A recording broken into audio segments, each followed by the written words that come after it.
Assalamualaikum warahmatullahi wabarakatuh. Bersama saya John Yansah di sini. Saya akan membawakan pembelajaran daring kelas 5, tema 1, subtema 1. Organ gerak hewan dan manusia. Mata pelajaran kita bawakan adalah bahasa Indonesia. Lanjut saja. Materi kita pada saat ini yaitu gagasan pokok dan kalimat pendukung. Ya, anak-anakku sekalian, pada hari ini kita akan mempelajari bahasa Indonesia dengan pokok bahasan, gagasan pokok, dan kalimat pendukung. Pertama, kalian baca secara seksama, pahami kalimat penyusunnya, dan kita lihat contoh berikut ini. Ya, kita literasi dulu yuk. Dibaca, dipahami dulu. Kira-kira 3 menit. Cukup? Oke, sudah? Kita lanjut. Ini ada judul 1 paragraf 2, 3, 4, 5. Ini 1 paragraf pertama, kedua, ketiga, keempat, dan kelima, ya. Anak-anakku sekalian, berarti ada 5 paragraf. Setiap paragraf dipahami dulu mana-mana yang kita permasalahkan, nanti akan kita ketemukan. Oke, kita lanjut. Ya, setelah membaca teks, ya tadi itu ya anak-anakku sekalian, tentang organ gerak pada hewan dan manusia. Teks tersebut terdiri dari 5, ya tadi sudah Bapak jelaskan. Setiap paragraf tersusun dari gagasan pokok dan kalimat pendukung.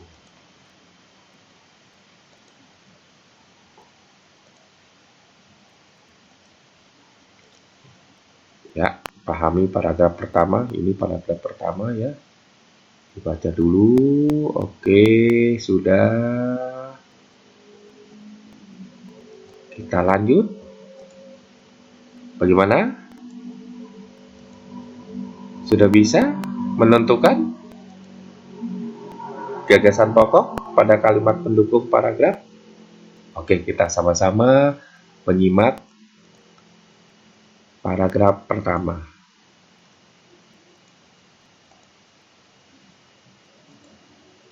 Ya, kalimat pokok terletak di awal paragraf. Tadi itu ada ini salah satu ciri makhluk hidup yaitu bergerak. Coba kita lihat. Ya, kita lihat ya. Nah, ini salah satu ciri makhluk hidup yaitu bergerak. Iya, pas ya di pertama. Jadi kita masukkan kalimat pokok terletak di awal paragraf. Bisa jadi ya salah satu ciri makhluk hidup yaitu bergerak.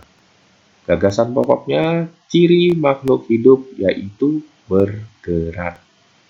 Ciri makhluk hidup yaitu bergerak. Kita lanjut, kalimat pendukung pertamanya. Secara umum bergerak bisa diartikan berpindah tempat. Ya, kalimat pendukung kedua, perpindahan tersebut juga termasuk perubahan seluruh bagian tubuh makhluk hidup. Ketiga, makhluk hidup bergerak apabila ada rangsangan. 4. Rangsangan tersebut bisa mengenai bagian dari tubuh makhluk hidup. Yuk, coba lagi ke paragraf kedua.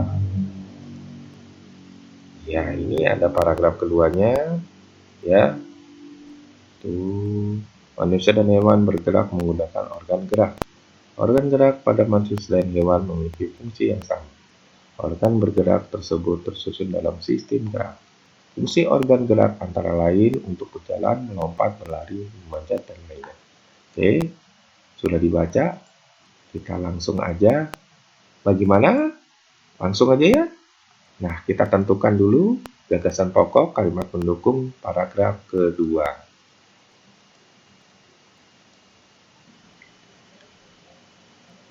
Apabila kalian sudah menyelesaikan paragraf kedua ini dengan benar, maka kalian akan bisa mengerjakan tugas-tugas selanjutnya.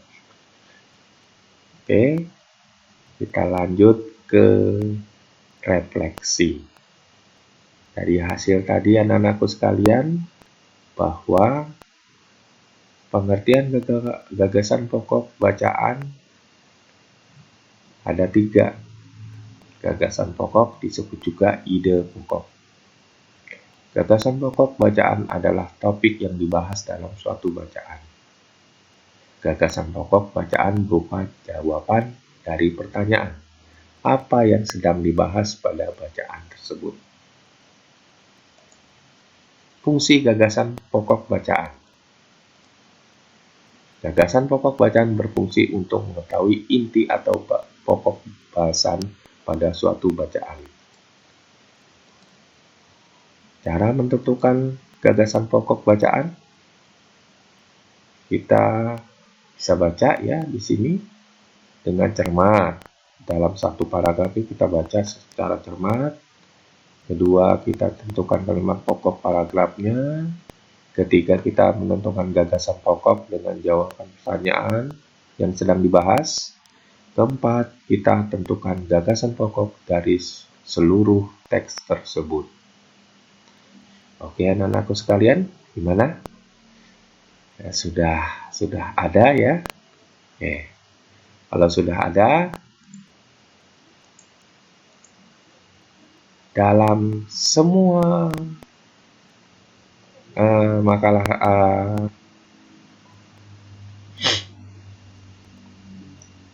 oke, anak-anakku sekalian, sudah refleksi berarti kita dapat menyimpulkan bahwa gagasan pokok bacaan merupakan jawaban dari pertanyaan apa yang sedang dibahas dalam suatu bacaan. Gagasan pokok bacaan disebut juga ide bacaan. Kalian bisa melihat di sini ya. Gagasan pokok bacaan adalah topik yang dibahas. Itu apa yang dibahas di bacaan? Ya, itu gagasan pokoknya. Ya, inti dari fungsi pokok bahasan suatu bacaan yaitu adalah fungsi dari gagasan pokok tersebut. Gagasan pokok bacaan bisa kita temukan dengan cara membaca teks dengan cermat. Ya, teks dengan cermat, pahami isi paragraf pada bacaan. Oke, anak-anakku sekalian, nah, kayaknya kalian sudah mengerti, ya. Mungkin tidak terlalu lama ini Bapak akan memberikan tugas kepada kalian. Apa tugasnya? Buatlah pokok kalimat pendukung paragraf 3, 4, dan 5. Buatlah gagasan pokok kalimat pendukung pada paragraf 3, 4, dan 5. Ya. Salin di buku, kirim ke Bapak. Itu aja dari Bapak. Terima kasih. Kita bertemu lagi di dalam pembelajaran selanjutnya. Terima kasih. Assalamualaikum warahmatullahi wabarakatuh.